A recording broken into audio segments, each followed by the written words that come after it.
दुख और तकलीफ सिर्फ इस गल दी है कि गुलाम मोहम्मद दर्द नूं लोग सिर्फ शायर समझते हैं। ओए वो शायर ते बड़ा वड्डा हाई वो अजीम इंसान भी आई। मैं ज़ाती तौर पर उन्होंने मिलिया नहीं, उसनूं जानदा नहीं, लेकिन जितना मैं उसका कलाम सुनिया और जितना मैं शोहरा नूं हुण तक पढ़िया, यकीन करो ये दरवेश सिफत और सूफी लोगों का कलाम हो सकता। जिस तरह का उन्होंने कलाम लिखा है ये दरवेश और सूफी लिख सकते हैं, कोई होर नहीं लिख सकता। आम शायर इस तरह के कलाम नहीं लिख सकते जिवें गुलाम मोहम्मद दर्द ने लिख दिता। लोगों ने खैर पहचाने, अदब के हल्किया ने उन्होंने नहीं पहचाने।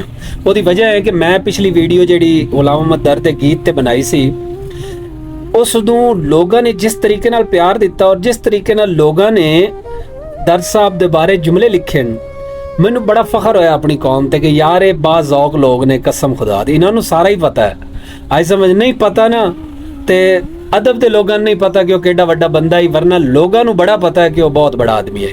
कि मिसाल के तौर पर गीत ए दिल कित्थे खड़ा ही बोलिया, दर्द साहब का लिखा 130-135 मिलियन ते चला गया ये गीत यूट्यूब के ऊपर, लेकिन कितने लोग 130-135 मिलियन लोग नहीं जानते कि किसका गीत है, लेकिन उत्थे जाके सारे सुन रहे हैं और गीत तो महसूस हो रहा है। देखो गीत नहीं है, वो तो एक पूरा फलसफा हयात है जिहड़ा गीत है।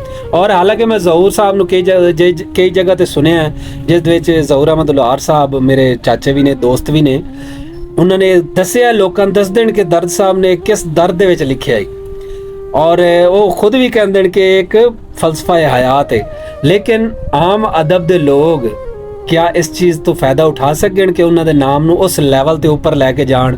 उसदे लई कोई ते कसम खुदा दी यूनीवर्सिटी होनी चाहिए है। दर्द साहब के मुतल्लिक एक इंस्टीट्यूट होना चाहिए जिहड़ा अगे लोगों नूं शायरी सिखावे, अदब सिखावे कि नूं कहंदे।